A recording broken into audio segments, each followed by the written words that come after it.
আসসালামু আলাইকুম, কেমন আছেন? আইয়া পড়ছি তো একটা নিউজ দিয়ে আইয়া পড়ছি। তাজা খবরটা হচ্ছে এতদিন যে আমরা যে টুথপেস্ট ব্যবহার করে আসছি, এটা ভাবতাম কি এটা মনে হয় নিরাপদ, খুবই নিরাপদ। এখন দেখতেছি বিভিন্ন পত্র পত্রিকায়, বিভিন্ন সোশ্যাল মিডিয়ায়, টিভিতে, বিভিন্ন বিজ্ঞাপনে দেখতে পারছি একটা জিনিস, যে টুথপেস্টে মাইক্রোপ্লাস্টিক পাওয়া গেছে। এই মাইক্রোপ্লাস্টিকটা কি, এটা এটা আসলে কোনো ক্ষতিকর কিনা, এবং এটা ব্যবহার করলে কি হতে পারে, এবং সম্পূর্ণ ডিটেলসটা আমি বলে যাব। আমরা শেষ পর্যন্ত থাকেন। এখন বিষয় হলো, আমরা ছোটবেলায় কি করছি? আমরা দাঁত পরিষ্কার করার জন্য ওই যে বিভিন্ন ঠাইলা ব্যবহার করতাম, খেজুরের ঠাইলা, নিমের ঠাইলা, এগুলা দিয়ে আমরা দাঁত মাজতাম। ঠেল্লা ঠুল্লা কোন রকম দাঁত পরিষ্কার করে রাখতাম। তারপরে আবার দেখতাম যে বিভিন্ন দোকানে যাইয়া, যে মুদি দোকানে আছে না, গ্রামের মুদি দোকানে যাইয়া দেখতাম যে একটা লেখা ছিল, এই যে আমরা ডিব্বার ভিতরে, যেটা ছোট একটা বোতলের ভিতরে বিদ্যুৎ দাঁতের মাজন কয়ডে ফার্স্টে যে গেলে কিন্তু ফার্স্টে এটা দিয়ে আমরা দাঁত মাজতাম। এখন যুগের তালে, যুগের পরিবর্তনে একদিন দেখি আমার এক ভাইজান সকালবেলা দাঁত মাজতেছে, এই ব্রাশ দিয়ে দেখতেছি ঠেলতাছে, এই ফেল উপরে নয় নিচে, নিচে না উপরে, এইভাবে কিন্তু ঠেলতাছে, ঠেলিয়া দেখি ফেনা উঠতেছে। তখন ভাবলাম যে এবার একজন করতেছে, এবার জিগেলাম এটা কি, এটা দাঁত পরিষ্কার হয় বালা। এটা তখনকার সময় ছিল পেপসুডেন্ট, এগুলো তো আগের ব্র্যান্ডের জিনিস। এখন এগুলা দিয়ে আমরা দাঁত মাজছে সেটা। এখন যদি তারা এতদিন পরে এই সংবাদটা কয়, অ্যাসডু একটা বেসরকারি সংস্থা, তারা কইতাছে কি এটার মধ্যে নাকি মাইক্রোপ্লাস্টিক আছে। এখন মাইক্রোপ্লাস্টিকটা কি? মাইক্রোপ্লাস্টিক হলো আমরা যে প্লাস্টিক ব্যবহার করি না, এই প্লাস্টিকের কণা।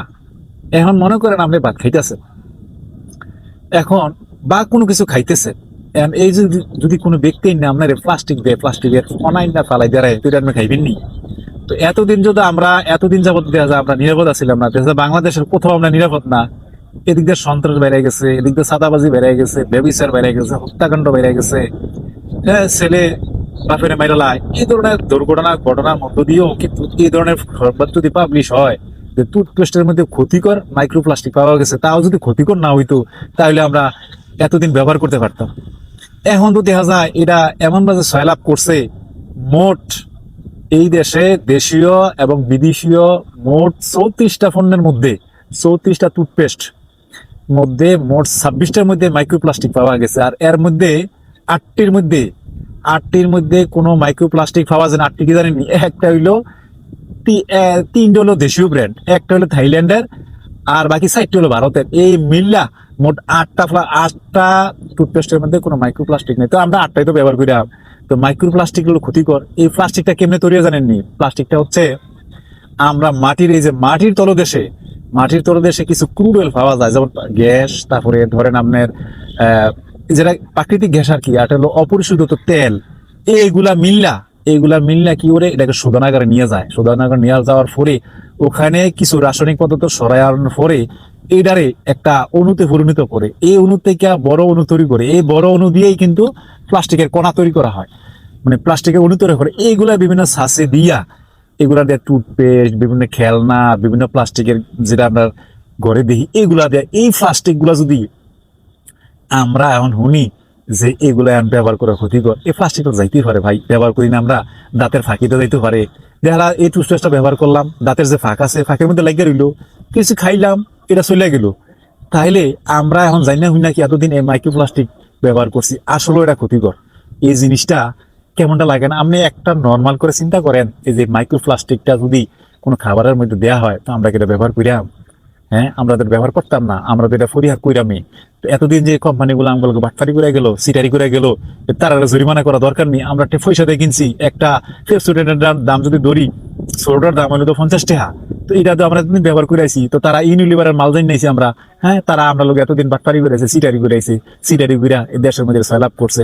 এখন এতদিন পরে 1 বছর গবেষণা করছে অ্যাসডো, একটা বেসরকারি সংস্থা, তারা এখন এটার পরীক্ষা নিরীক্ষা কইরা এটার মধ্যে মাইক্রোপ্লাস্টিক পাইছে মোট 26টার মধ্যে। তো এখন যে 8টা পণ্যের মধ্যে মাইক্রোপ্লাস্টিক পাওয়া যায় নাই, এগুলো আমি একটু সিরিয়াল করে আমি একটা নর্মাল করে পড়তেছি আর কি, লিখে আনছি, কারণ এটা তো মনে রাখা সম্ভব না। 1 নম্বর হলো জেন ফ্রেশ, এটা আবার দেশি ব্র্যান্ড। তো দেশি ব্র্যান্ডের জন্য আমরা দেশের তো টিয়ারি থাকবো, তো আমরা একটা দেশি ব্র্যান্ড ব্যবহার করলাম, এটা হলো জেন ফ্রেশ। আর 2 নম্বর হচ্ছে parachute just for baby mango, এটাও দেশি ব্র্যান্ড। তো দেশি ব্র্যান্ড যখন এটাও তো আমরা ব্যবহার করতে পারলাম, তো দেশে থাক, সমস্যা নাই। তো 8 হলো 3 নম্বর হলো close up red hot zinc fresh technology, দেশি ব্র্যান্ড। তো এটাও মোটামুটি ভালো, এটাও ব্যবহার করা যেতে পারে। 8 হলো প্যারাডন্টেক্স এক্সপার্ট, এটাও ভালো, এটাও মোটামুটি ভারতেরই গাম কেয়ার, এটা সম্পর্কে আমি শুনছি মোটামুটি নাকি ভালো। 8 হলো সেন্সুডেন্ট ফ্রেশ জেল, এটা ভারতের। 6 নম্বর হচ্ছে কুলগেট ম্যাক্স ফ্রেশ, এটা ভারতের। আরেকটা হলো 7 নম্বর হলো কুলগেট এক্সিড সল্ট, এটাও ভারতের। আর 8 নম্বর হলো কুডুমো অরেঞ্জ, এটা থাইল্যান্ডের। এইগুলা আমরা এই 8টা পণ্যই ব্যবহার করিলাম, বাকি আমরা বর্জন করিলাম। কি আরে আমরা যখন জানতাম পারছি, তো আমরা জানি না ক্ষতিটা ব্যবহার করিলাম কি আরে, এটা আমরা করার দরকার নাই। এইটাই আজকের খবর। তো এতদিন এত ভেজালের মধ্যে, খাদ্যে ভেজাল, ওষুধে ভেজাল, মানুষের চুরি, মানুষের বাটপারি, এই এত ভেজালের মধ্যে, এত চুরির মধ্যে, এত বাটপারির মধ্যে, এত ব্যভিচারের মধ্যে যদি শেষ হইতে টুথপেস্টও ভেজাল হয়, তো ভাই দেওয়াটাকে দেওয়া থাকবো? দেওয়াটাকে দেওয়া আছে, দেওয়াটাতে এমনি শেষ করে লাইছি, দেওয়াটাতে এমনি শেষ। এখন তারা এটা কি শুরু করছে, এটা নিয়ে আরো গবেষণা চলতেছে। তো যাই হোক, আমরা যারা পেপসোডেন্ট ব্যবহার করতাম, কোলগেট ব্যবহার করতাম, আমি যে আটটার নাম বলছি, 8টাই ব্যবহার করলাম, বাকি ডিয়ান বর্জন করলাম। কি আরে মাইক্রোপ্লাস্টিক ক্ষতি পাওয়া গেছে, আমি তো কইলাম প্লাস্টিকটা কি, প্লাস্টিকটা এত কিমনে তৈরি করা হয়, এর দাম আপনারা বুঝলাম আমি। তো দয়া করে এগুলো আরো রিসার্চ চলতেছে, আরো গবেষণা চলতেছে। যেহেতু ক্ষতিকর প্লাস্টিক, এটা তো সহজ কথাই। প্লাস্টিক, আমরা প্লাস্টিকের কণা, এই প্লাস্টিকের কণাটা হলো 5 মিলিমিটারের মতো।